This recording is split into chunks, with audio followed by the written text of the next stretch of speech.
about the book a little bit, and we think we should let my curiosity be quenched first. So I'll ask a few questions to Unmana about the book that will hopefully open it up to you. But while I was speaking to her, I also got the sense that this conversation will be a lovely insight into writing itself.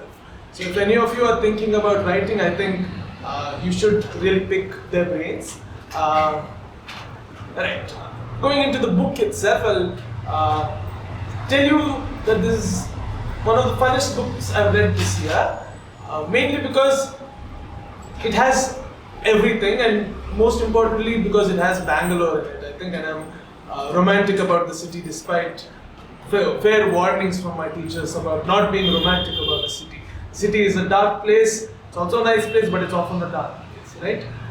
They've done a wonderful, wonderful job. So first I would like to begin by congratulating you, Unmana, on writing such a wonderful book. Right. The story follows.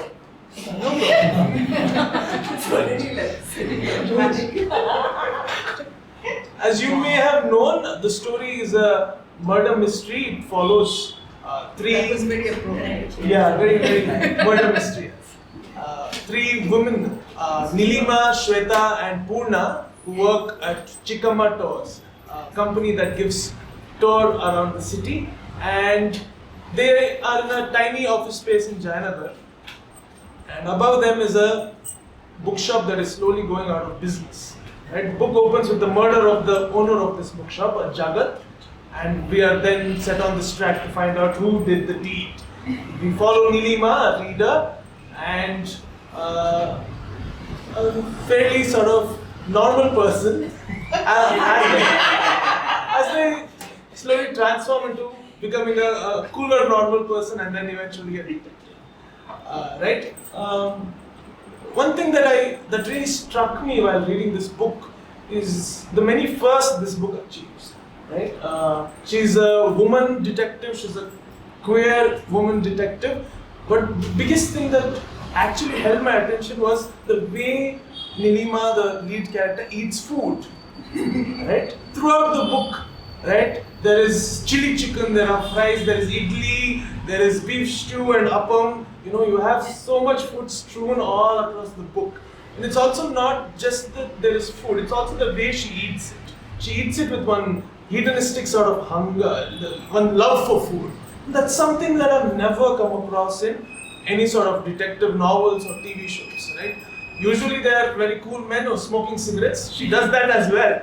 But she also loves food, you know. This love of food is seen as a weakness of her. You know, because you can't love something freely and then be a detective.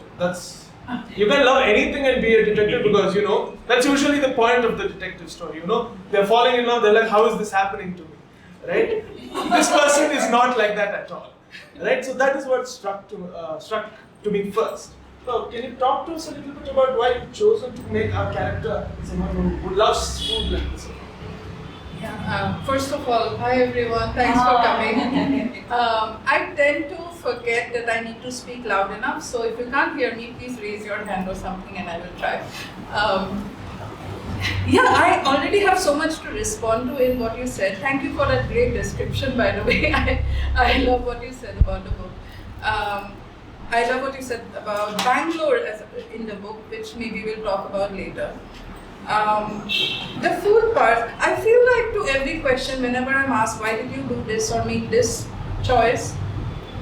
One answer is always, because I wanted to, because I was interested in that thing, and whatever you think about you put in the book.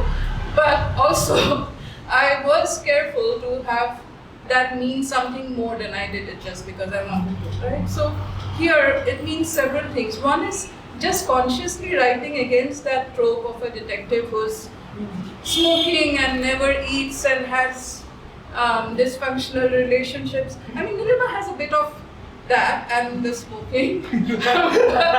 But I wanted to make her, where this book started was with the character of Nilima. I didn't have a book in mind when I started. I just wrote a couple of assignments for a writing course.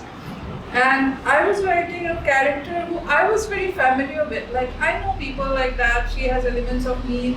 If you're queer or no queer woman, this is a very um, she's almost an archetype, but she's an archetype that's never been in a book. I have only met her in real life, and therefore I wanted to put her into a book. I felt like I had not. These are characters, not just Nilima, but also the other characters, but especially Nilima, since we're talking about her. I felt at the time and still feel like I know so many people like her, so many women like her, women who are queer, gender non-conforming, maybe smoke, have vices, whatever. I think the most important thing is she's not at all concerned about the male gaze, which is part of her eating, which is part of how she looks, which is part of how much care she puts or doesn't put into her appearance. And I know lots of women like that, but I have never seen them in a book of Indian fiction at least. So that's consciously something I was trying to do. Food generally is interesting in a lot of ways. It has a lot of cultural signifiers and all of that. One of the things I was doing was also show you her life through this, because the first meal in the book, I think if I remember correctly, is a meal she misses. Right? The murder happens in the morning, she discovers it. She misses lunch because the police are coming, there's an investigation and all of that. Her colleagues eat lunch because they've got tiffin from home and they offer it to her. But she refuses because A, it's a relatively new workplace and she feels awkward about taking a favor that she cannot return. She doesn't even have a functioning kitchen. Her kitchen is an induction stove and one pan, right? Which is how a lot of bachelors who don't have a lot of money, who've moved to the city fairly recently, that's how a lot of people live. So that it starts there. The food actually starts with like she misses a meal, and therefore that evening when she eats biryani, she's hungry. So that combination, and I think that happens over and over again. She's usually in any room she's the hungriest, but that's also because it's harder for her to manage food, to get herself food and all of that. She doesn't have, a mother or a cook or someone doing that for her. So I felt like that made for a very interesting contrast and tells you a lot about her life without me spelling it out. I don't have to tell you anymore, just those details. Lovely. That also makes, when you say, I hadn't seen an archetype like this in books. Right? One other thing that I haven't come across is a detective who has a fat body, right? And I was really impressed that throughout the book, I kept, anticipating cruelty about the body. Even there's a moment when Nilima thinks back about her traumatic past, right? She relieves that to her friends. But even there, her parents are not cruel to her about her body, right?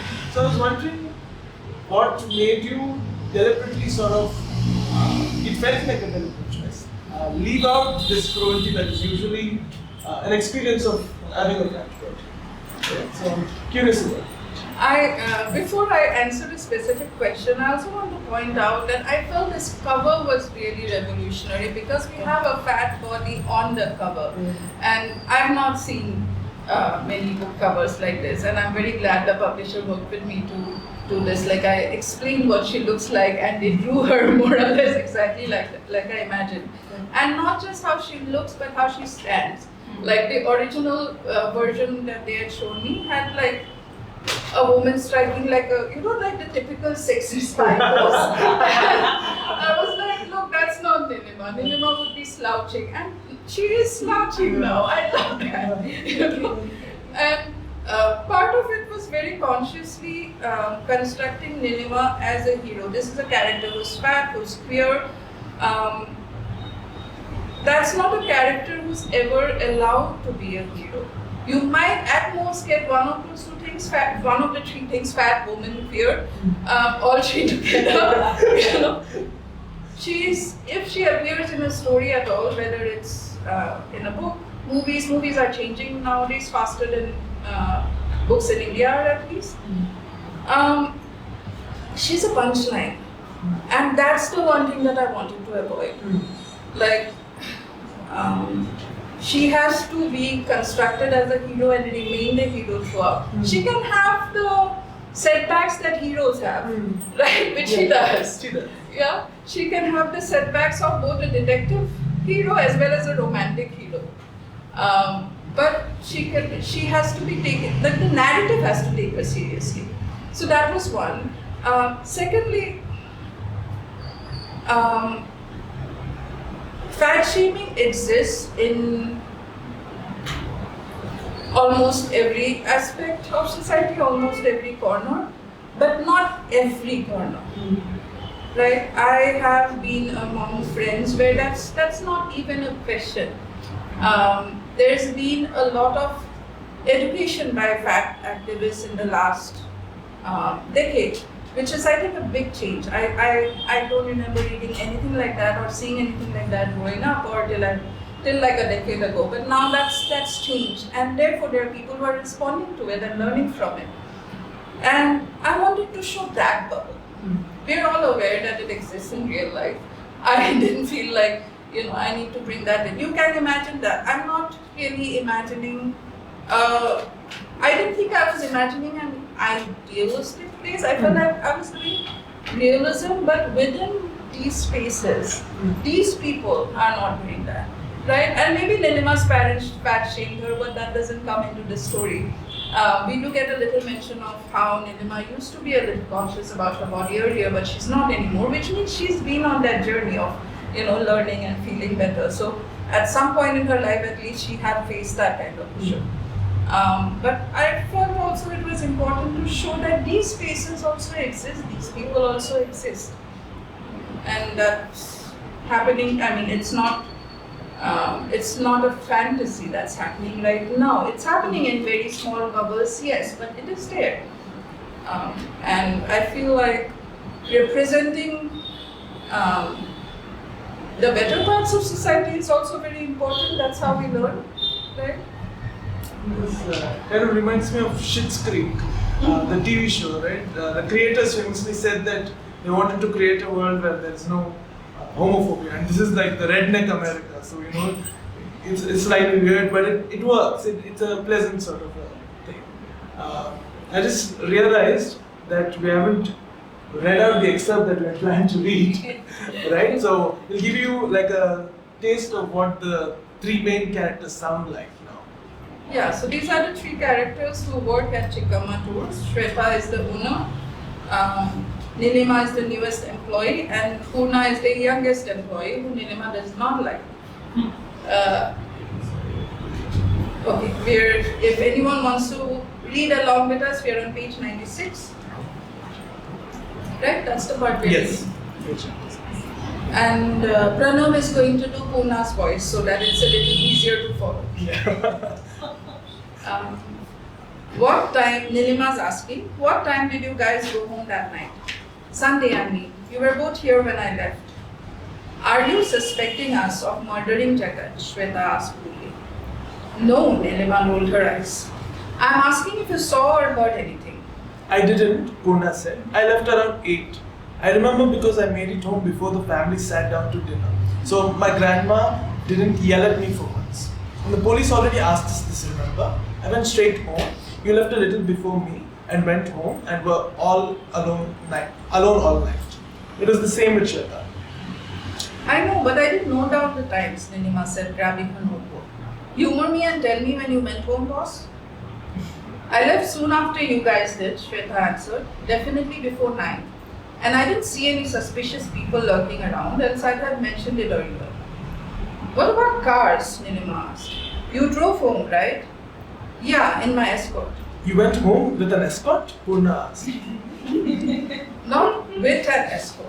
My car is an old Ford Escort, which I've both ridden in, by the way. My parents had it since I was in school. I learned to drive in it. I have ridden your Escort, Nilima said, and Purna snickered. Shweta scowled and turned to her desk. No, hold on, sorry. Do you remember what vehicles were in the parking area when you left? Shweta's eyebrows creased in thought. Jagat's car was there, of course. You recognize his car? Of course, she repeated impatiently. It's a bright red Amaze. Amaze? Nilima said. Is it a table? Shweta never rolled her eyes, so she just glared at Nilima and said, her voice carefully even, no, the English are maze. You mean like the kind of game where you have to find your way out? Purna joined in. No, not a maze. Just one word, amaze. You guys are... Amazing? Purna grinned. Amazing would have been better, Nilima said seriously. Or amaze balls. What kind of a name is amaze? It's a verb. You're right, said Purna. How ridiculous to say. I bought an amaze. It's like I bought a shock. But that can be a noun. Not that it's a good car name either. No, it's more like saying, I bought an astound. I bought an appear, said Shweta, entering into the spirit of things. I bought a go, said Purna. That's a kind of Uber ride, said Nilima. Actually, it's also the name of a car, said Shweta. There's even a Go Plus. The existence of a Go Plus implies the existence of a Go Minus, said Nilima. Yep, said Purna. It would only have one gear, reverse. She and Nilima burst into laughter. Shweta opened her laptop with a quiet smile. These two finally seemed to be getting along. Maybe, she thought wistfully, there would be fewer barbs and less sulking in the office, and she would be able to do her work in peace. Wait, said Nilima. What about Deepen's car? Do you know it? Was it there? He doesn't have one as far as I know. I've seen him ride the bullet. She paused, but Nilima only smirked and didn't make another pun. Should I explain that joke? You got it, didn't you? I'll be honest, I didn't get it when I read it. I was like, what pun is happening here? And then I marked it for later, and then I found out I laughed. No one knows what else a bullet is apart from a motorcycle. Yes! It's a specific kind of sex toy. Thank you. I feel like I should have had a prize for that recognition. Right. I was very disappointed.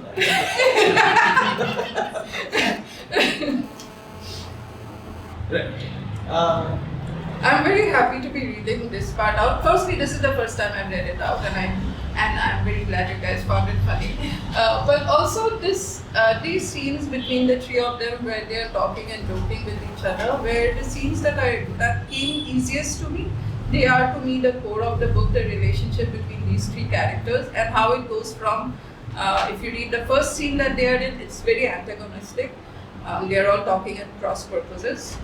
And over the course of the novel, it develops into being like they get to trust each other and switch sides, sort of, right? At first, it's Shweta and Purna against Nilima, and then it becomes, at this point, it's Nilima and Purna against Shweta. Yeah.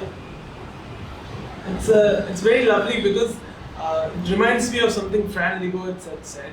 He talks about women in the workplace, right? And how women being a boss is never going to be the same kind of torture as a man being a boss. Like the worst thing a woman being a boss will be like, I forgot her name.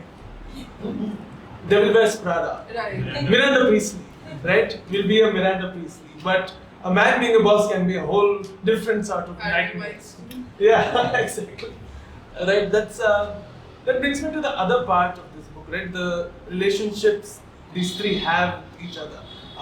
More importantly, what struck me is another pattern in the book, which is how attention is paid by Nilima to Shweta. Right? Nilima is constantly looking at Shweta with one longing sort of way.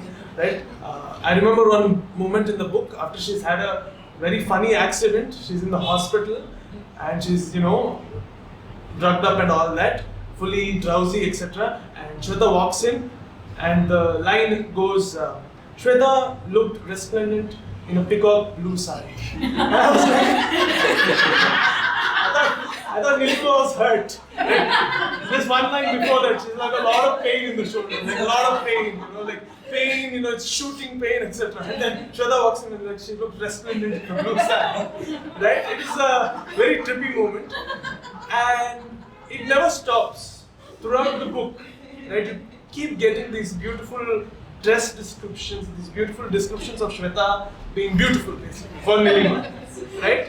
And so it's sort of doing two things. Right? One of the great pleasures of reading a book like this is the suspense, right? The writer involves the reader, right? Who is the murderer? They turn the page. That's why page turn, who done it, etc., etc. But this book, you also want to know: are these people going to end up together? Right? That's another reason why you're turning the page. So I wanted to know a little bit about making this a twofold suspense. Have you done? Yeah. So when I started, I wasn't. I had this tension from the beginning, right? To me, it was very obvious Nilima has a crush on Shweta. And when I got a little way into writing the book, like I said, it wasn't planned. I started writing and I got encouraged to write and I kept writing. And then I realized the gravity of what I was doing, that this is, like you said, in some ways unprecedented. There's not been a heroine like this before. And therefore, I had to take her seriously. And therefore, I had to take the romance seriously. Like, whether or not they end up together, it needs to be, I needed, like, the narrative to take it seriously. I don't enjoy reading romance, honestly. but I put in a lot of work into these scenes because it, and because of that, into Shweta's character. I feel like one of the things you said before when we talked was about fat shaming, that Nilima's colleagues don't fat shame her either. And one of the reasons that is for me is because Shweta has to be deserving of Nilima's interest for this to be a romance, right? If Shweta, so from the beginning, even though Shweta and Nilima are at loggerheads, they know that they're always sniping at each other. There is no values mismatch. Like even the first couple of conversations, the arguments they have, where Shweta's like, you need to be nicer to clients, you can't be calling them racist and stuff like that. She's not disagreeing with Nilima's assessment. She's only telling her to be more polite. So consistently, like, I hope the book makes it clear that they're more or less on the same page about a lot of things. Their position is different. If you have to be a boss, you have to behave a certain way. But I wanted to also show that there are ways in which these two people are compatible. Whether or not they finally end up together, that's different. And therefore, I had to make Shweta more important, more real than just a pretty person that Nilima is crushing on.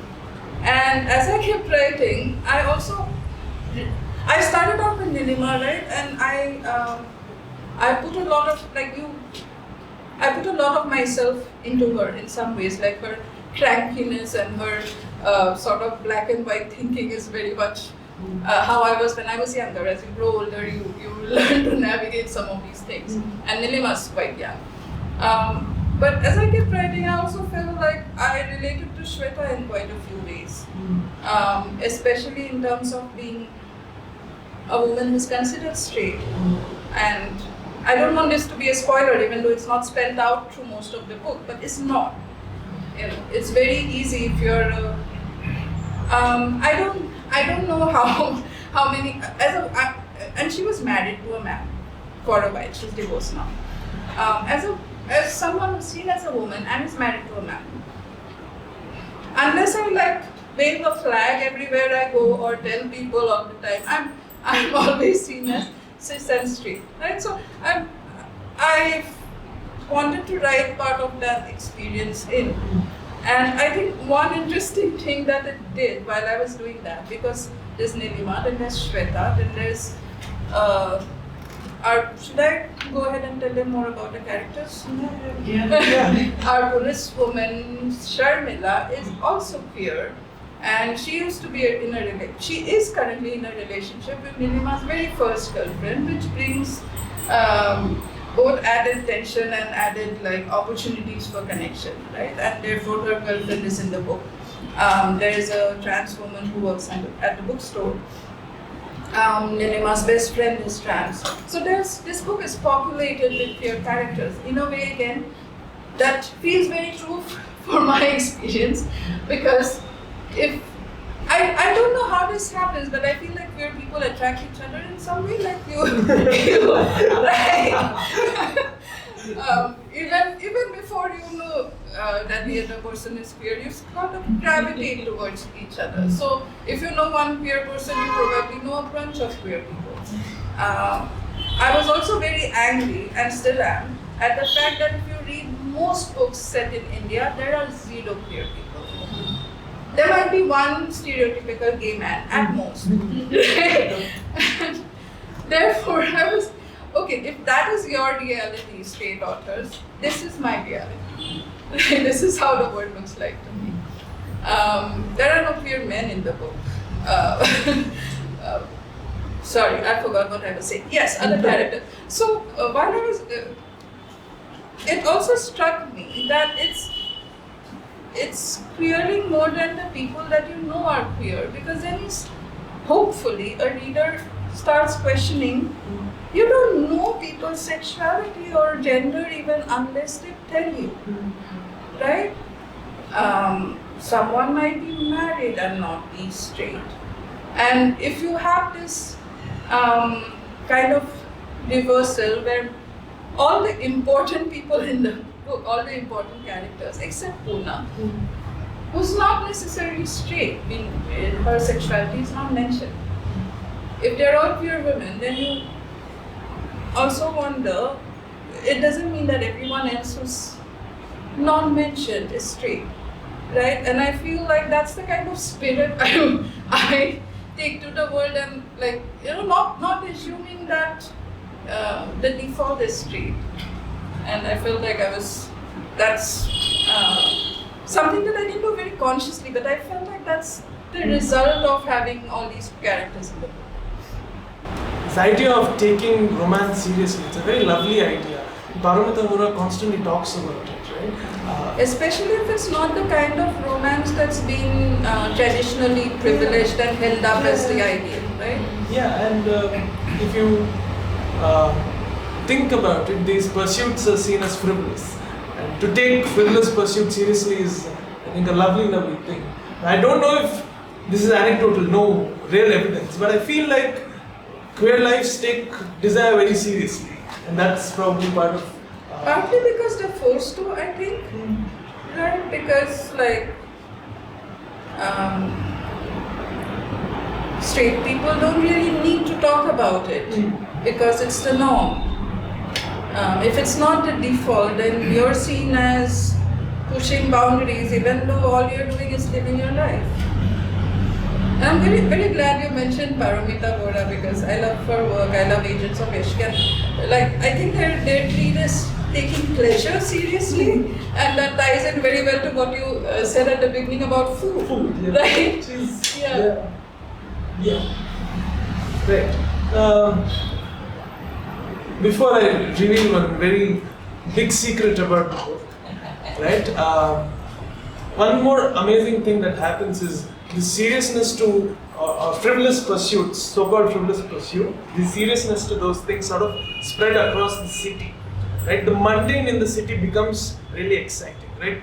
There's a real estate office that sort of transformed into like a place of action because some deal is going on. Because when you go around in Bangalore and look at a real estate office, you wonder what kind of money laundering operation is happening, because how are they paying rent, right? So this transforming the mundane is one lovely thing that happens.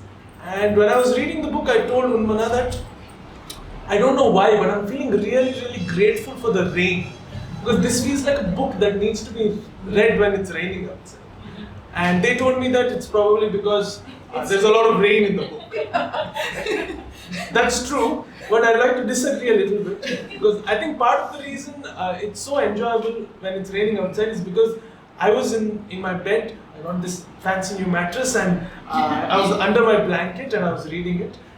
And it felt like the book is also taking me on a tour across the city. It's making me look at things that I wouldn't usually pay attention to. It was a lovely, lovely thing, and it's very Bangalore. Let me give an example when I say very Bangalore. Professor Arul is my teacher. During one of his lectures, he mentioned that A good novelist is also a ventriloquist. They must have multiple voices that they must produce for the characters, right?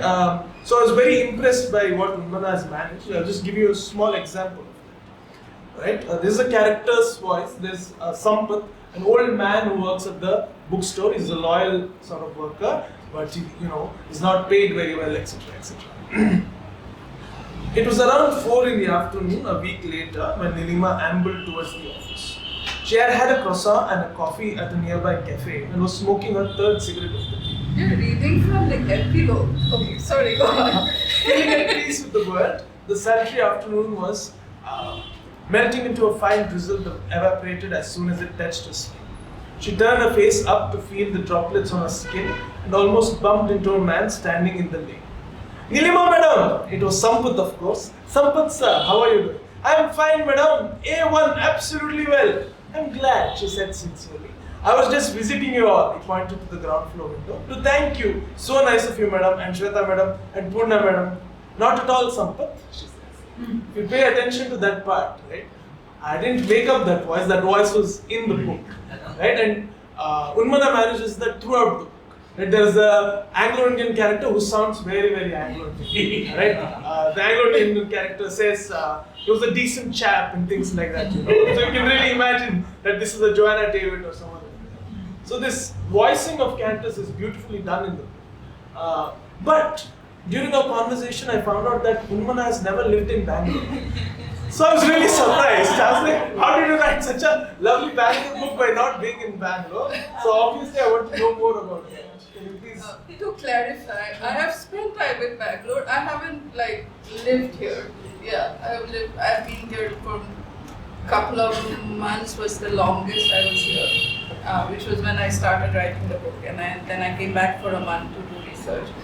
So it's a city that I've loved for a very long time, and I've spent a lot of time in. And I've been thinking about this since our discussion, since you asked me this question before. And I think one of the things is just that I eavesdrop on people.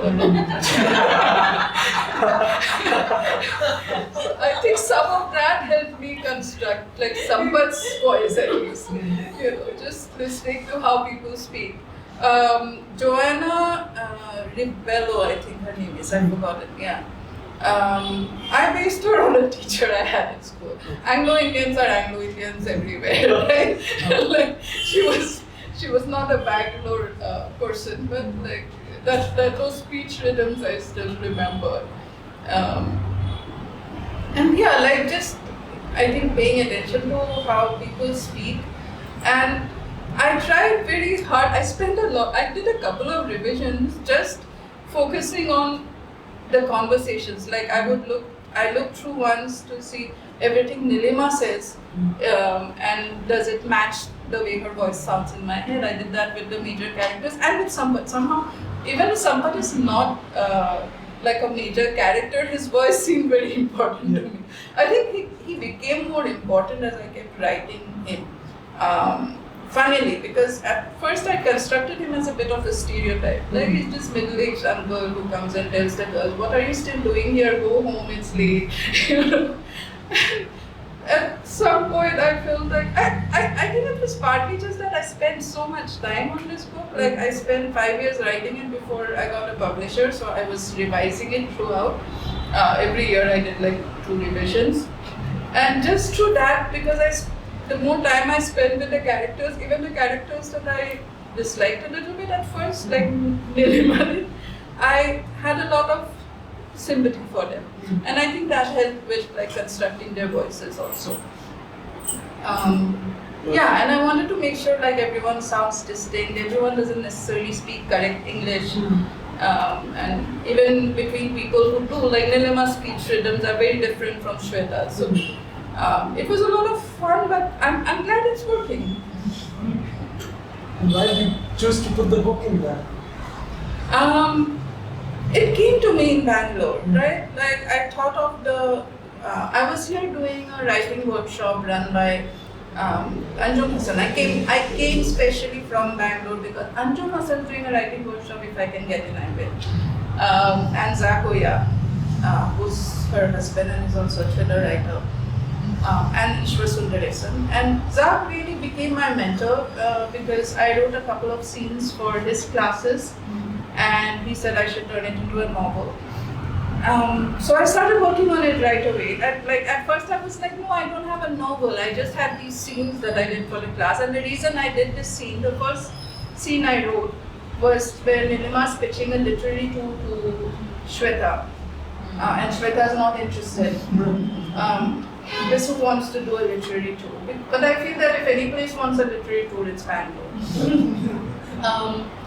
And I wrote that because the assignment was to write something based on research of old Bangalore. And I was like, of all the people in the class, I am the least qualified to do this assignment. And I was feeling very competitive that day or something. Also, I had just read Zach's book and I wanted to impress him. So I was like, what can I do that no one else can do? Or that will be at least my take on it. And for me, my entry point into most places is the novels I've read about the place.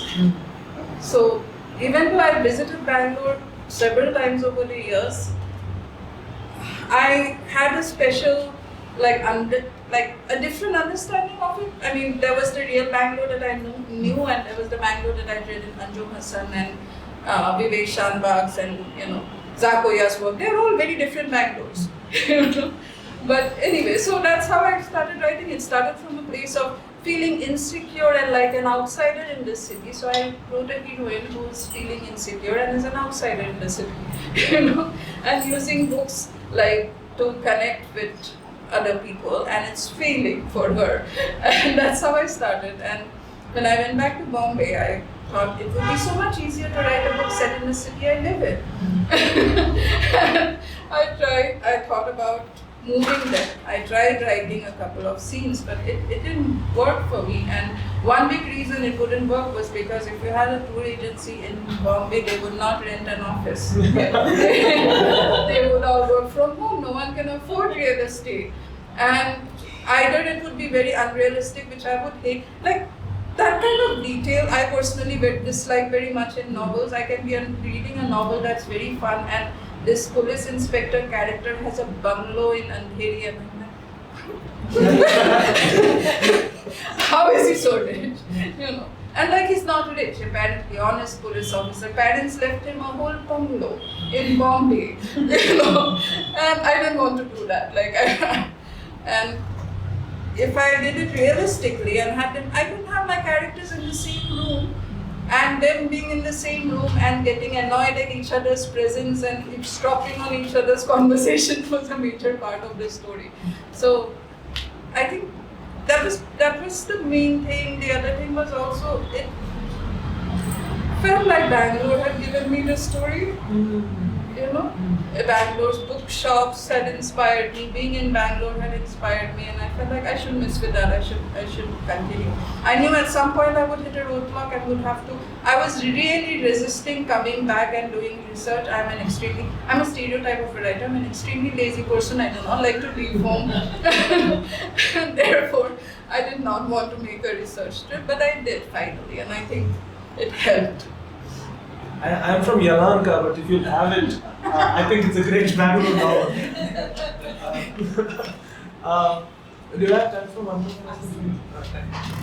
I just wanted to ask, speaking of realism, right, there is one part in the book that you constantly feel like you have to suspend your disbelief, right? And that part is the character Sharmila. Sharmila is a cop, right? She's a queer cop, and she's the kindest cop I've known.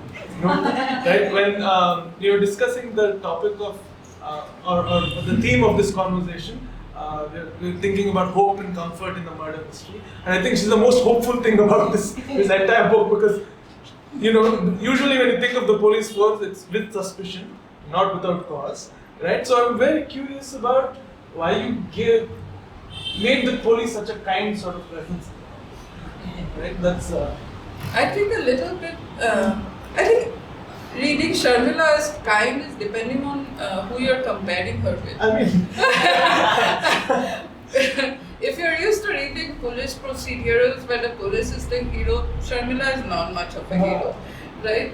And while, yeah, she's nice to Nilima, but she's using her in turn. She's partly doing it because she is besotted with her girlfriend and her girlfriend has told her to. And partly she's doing it because someone else is doing the legwork for her for free. Why should she mind? Right? I feel like she's still pretty practical and she's nice as long as it's okay for her to be nice. And as soon as Nilima is a little more forceful, she shuts her off completely. And I feel this also happens at a point right after Sharmila has been very kind and invited Nilima home and gave her drinks and gave her advice that was very useful. And then the next time they meet, Sharmila's like, I don't have time to talk to you, I'm doing my work, I'm not going to listen to you. And I feel like that's another betrayal that Nilima faces on top of the other betrayals that she's going through. I think also because I made this queer character, I found it hard to make her extremely unlikable. I think that's part of it. I was expecting when you said you made her unrealistic, that I made her unrealistic because she's queer, but that's not what you said. So you're convinced that there's like a queer police inspector? I'm sure, right? Because oftentimes when you think of the police force, we're thinking of a police not as an individual but as a part of the system. I'm sure that an individual, that definitely exists. Right? The kindness is the surprising part. Yeah, but I feel also that people are kind strategically. She's kind in a personal way. She knows Nilima personally through her partner. Therefore, she's being nice. If she only knew Nilima as a witness, I don't think she would be nice. And I think that's a very common thing I feel that people do.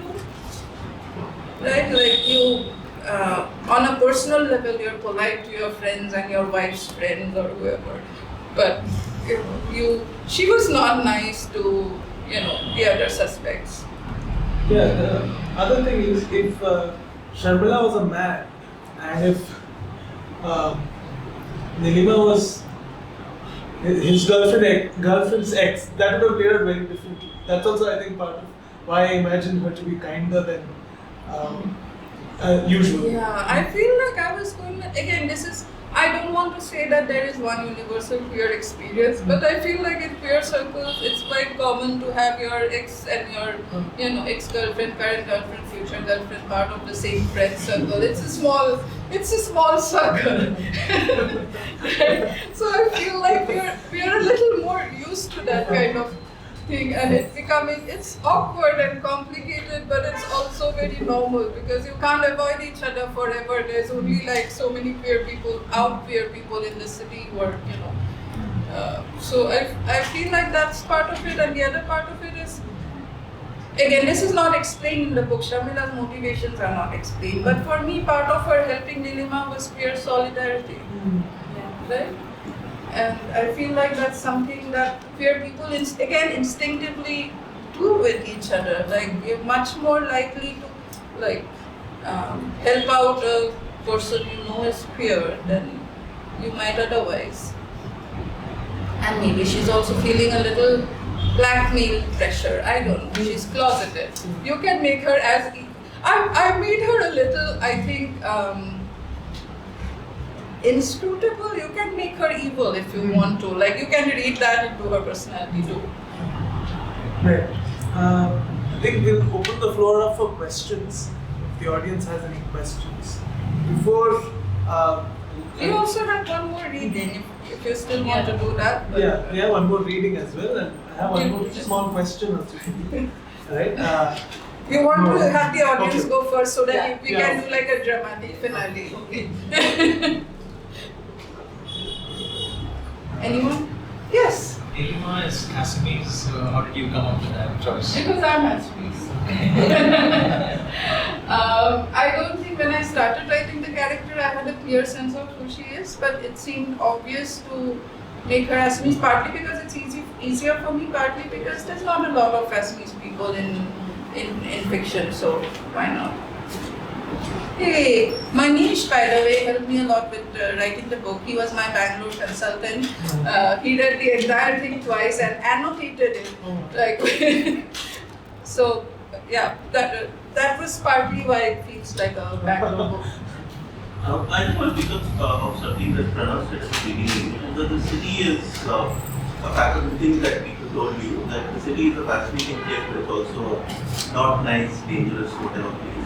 And there's one interesting way in which Unmana inverts a little bit of that gaze, because since you were talking about Zach, I'm using him as the example, but could be any other example of books written about cities. A lot of them, so Zach's like Mr. Majestic, for example, is set in that part of town, in the seedier lanes of the commercial districts and so on. And a lot of crime is stereotypically set in poorer parts of the city, less desirable, so on. And here you have the epicenter of the crime being in a very posh enclave. And in the closing scenes as well, you see a lot of that reversal of gaze happening, right? Where they're going into a place, and that last scene, and I won't say more here, but that the last scene of the book has them going into a place where ordinarily by day you would find, this would be the safest part of the city. But then the way Unmana writes that scene, you already have a lot of foreboding. And then the way the scene concludes, you realize that all that is that appears to be safe is not actually safe. And a lot of the danger lurks in spaces of, and the familiar from that sense, right? So it's not always, crime is not always in those parts of the city that are traditionally otherized as being. Yeah, I have so many thoughts in response to that, and also what you said at the beginning about Bangalore, which we never got around to talking about. But one of those things is that I think for queer people, especially people who don't feel safe in their own homes, like I grew up in Guwahati and for a few years in an even smaller town. You grow up hearing that the big cities are unsafe. You move there in search of safety and you usually find it. I feel, so that was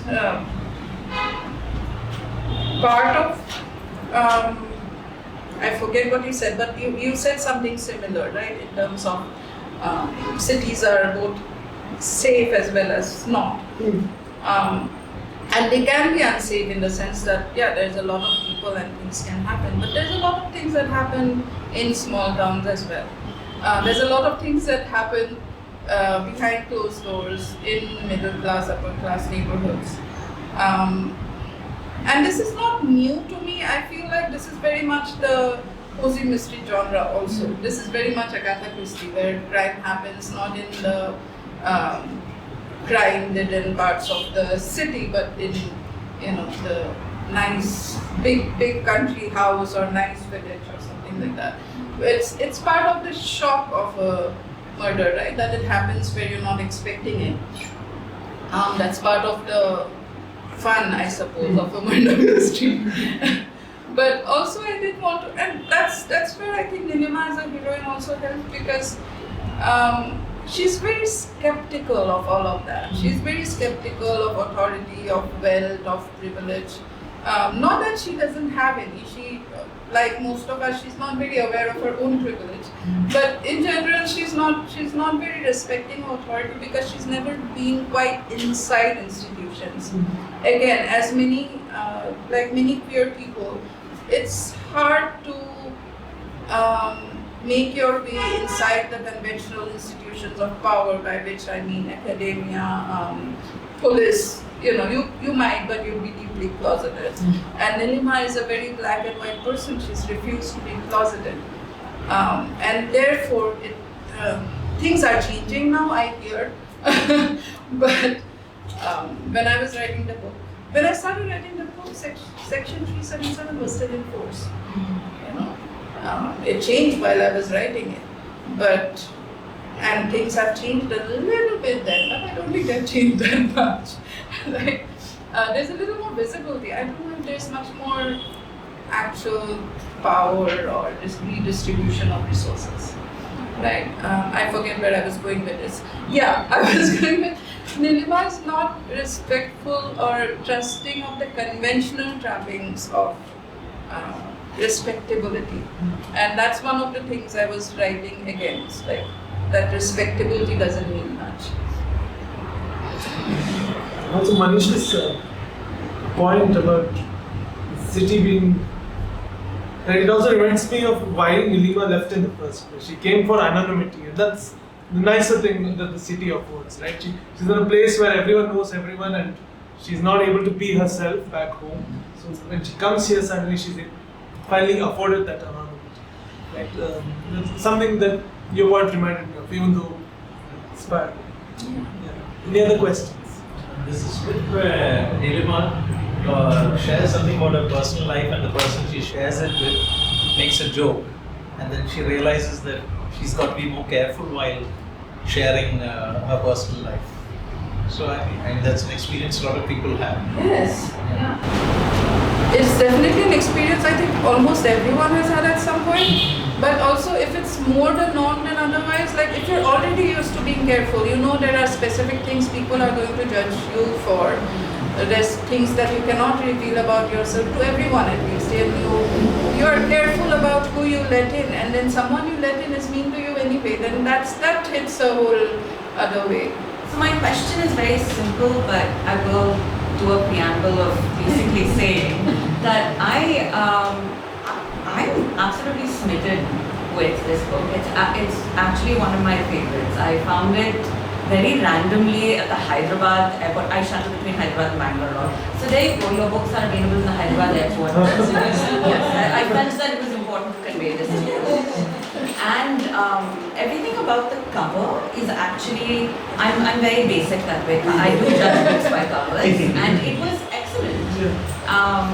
And that's when sort of layers and layers of the book sort of started, like it was November, I was looking for a cozy read, and then one thing very much, I did not have a new mattress, but it was raining in Bangalore, so there was all of this, it all sort of came together. And I found myself so smitten by the end of it that I ended up also making sure that I gifted copies of the book to some of my dearest friends, including the one here, yes. And it is also very interesting how I think now a lot has changed, I think, in my life as well, over the last few months. So there are lots of themes in the story that sort of I relate to and that resonate with me differently as well. So that's my preamble to all of this. My question is, going back to the cover, which is, you already mentioned that I think there was a lot of deliberation around the cover itself, as well as the name of the book, because that is something that really stood out to me, and it stood out to almost everybody. I mean, literally, my mother was telling me, "Oh, okay, you're gonna go to listen to the Chikkamma Tours." Okay, so it's very interesting to me. So yes, Thank you. Also, I've heard from several people that their mothers like the book, so something you can introduce to your mother if you want to. I'll tell you about the cover first, because I agree this is a fantastic cover, and Westland, my publisher, was very nice about working with me on it. They started by asking me if I had ideas, so I sent them like a bunch of notes and stuff, and then we came up with options. We did a lot of back and forth, but he listened. Like, it was not like a contentious back and forth. It was very collaborative. It was lovely. Saurabh Garge, who's Westland's design head, he designed it. So yeah, that was a great experience. And I think one of the things, I feel that the cover has a lot to do with the book doing reasonably well. And one of the reasons is the neon colors. They use neon ink, so it stands out. You see it from a distance. It looks like it's glowing. I love it. It's nice to have a visibly queer book where it says on the back that it's queer, but it's so bright and visible. So I'm very, very glad for that. The name actually I had from the beginning. Like when I wrote the very first scene, I called it Chikkamma Tours. They don't want me to explain why. I feel like that it's sort of self-explanatory. Sometimes people ask me why Chikkamma Tours, but Shweta grew up in Bangalore. She gets married. She moves to Bombay for a few years, gets divorced, comes back, and decides to start her own business. So this is not explained in the book because I felt like it was not necessary. It didn't add anything to the story. But in my head, Shweta left. When Shweta left, she was Akka. She comes back and she's Chikkamma now. And it's jarring, right? When going from your early 20s to your early 30s, like people look at you differently.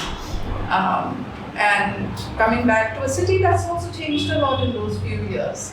And like she has a very different life from what she expected her life to turn out to be. So instead of, like, she finds it jarring, but she decides to reclaim it. Okay, then I'm Chikkamma and I'll show you around my city, which was the idea.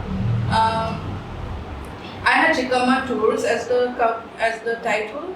Zagoya was like, you should have private relationship to it, which I did at first partly because it reminds me very much of Honeymoon Travels Private Limited, which is actually a great, if you think about it, it's a great movie. I love it. Right?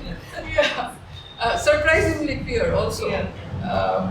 And my friend Sneha here suggested I had Chikkamma spelled with one K, and Sneha pointed out just before the book went into print that it should be two Ks. That's more authentic, which fair. Luckily we could change it in time, and so that's the story. Thank you.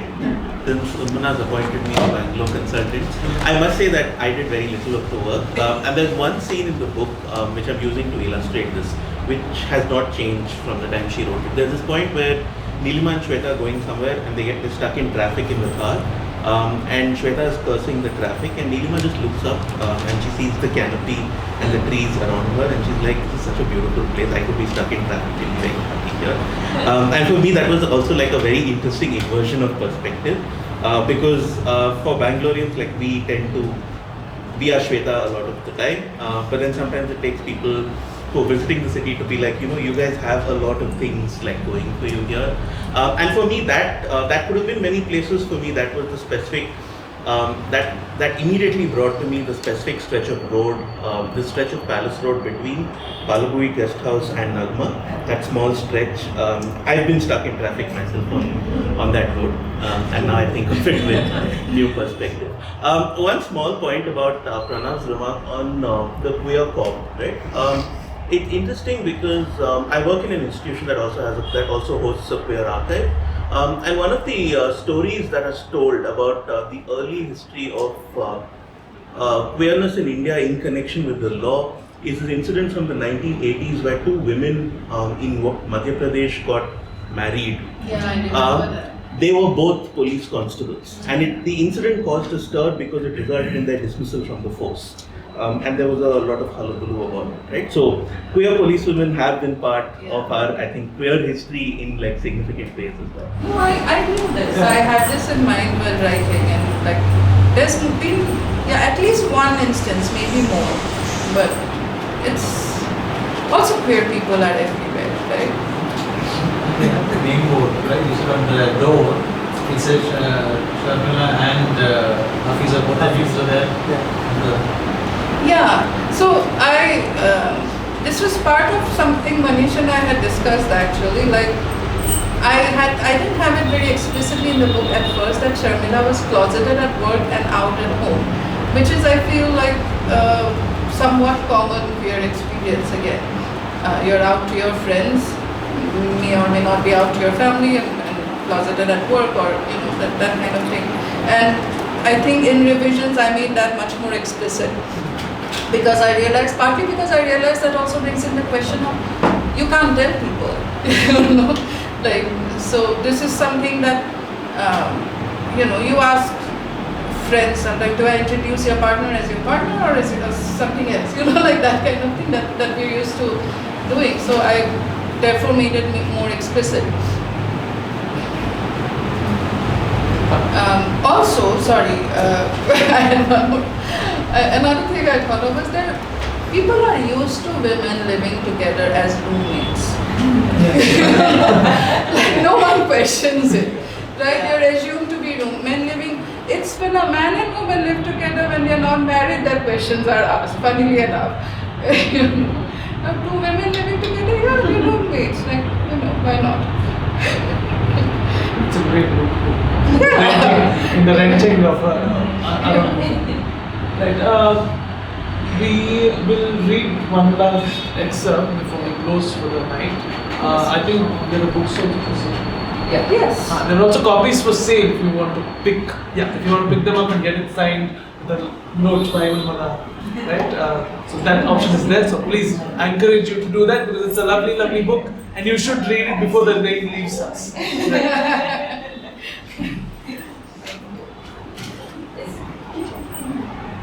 This is page 84 for those of you who want to follow along. Loud banging woke Nilima. Light flooded in through the thin curtain firmly drawn across the window by her bed. The banging resolved itself into drums from the temple down the lane. Her phone flashed 7:34. She pulled the pillow over her head, but now the music was joined by loud singing on the microphone. She groaned and sat up, deciding she might as well go to the office. Shweta would be surprised at her showing up early. As long as she doesn't get used to it, Nilima muttered to herself. On her kilometer-long walk to the metro station, she hopefully asked every auto rickshaw driver without a passenger, "Also metro?" They all shook their heads. It was early enough that the metro wasn't crowded. Nilima could stand against a pole and not be pressed in by bodies. The sun was still mild and the walk from Jayanagar station was pleasant. The pretty bungalows, elegant apartment buildings, and green neighborhood parks all looked like they'd got a fresh coat of paint, every leaf polished to a shine. But the footpaths were narrow and often taken over by trees or open gates or vehicles. I did sign up for a fucking obstacle course, she thought, as she stepped off the footpath yet again to skirt past a parked car. Her phone rang. She bit her lip nervously as she dug it out of her pocket. Sure enough, it was Inspector Namani. She answered the call while looking around for a place to sit and talk. If the inspector had just waited a few minutes longer, Nilima would have been in the office. "Hello, Inspector Sharmila Lamani speaking." "Yes, ma'am," Nilima said as suddenly as she could manage. "I was just about to call you." She momentarily put the phone on speaker as she pressed the record button. A young man hanging clothes in his balcony stared curiously at her. She placed the phone to her ear again as she hurried past and turned in at the next gate. In the meantime, the inspector was saying pointedly, "I am calling you. Have you people found out anything?" The small rectangle of a park Nilima had entered was empty except for one person walking briskly at the far end. She sat on a bench and collected her thoughts. In response to Sharmila's impatient "Hello, Adam," she talked about meeting Mehnaz and Pallav and about the hints of real estate dealings. She didn't want to mention the thefts or Saima, not until she and Shweta had investigated a little further. Instead, she mentioned what Pallav had said about the bookshop not doing well. "I guess you're already looking into that. We thought you'd be able to check their files." "We are looking into it," the inspector echoed. "I'm sure you know most of this already." We stop here? You want me to continue? You wanted the Jayanagar walk, Yeah. basically. I wanted the Jayanagar walk. And the idea of walking through the city being an obstacle course. Yeah, this is an actual thought I have had lots of time.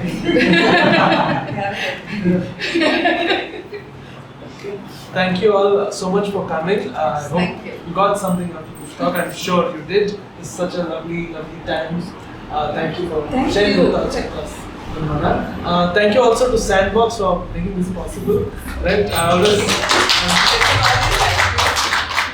I always thank Sandbox because to have a space like this is a great thing, right?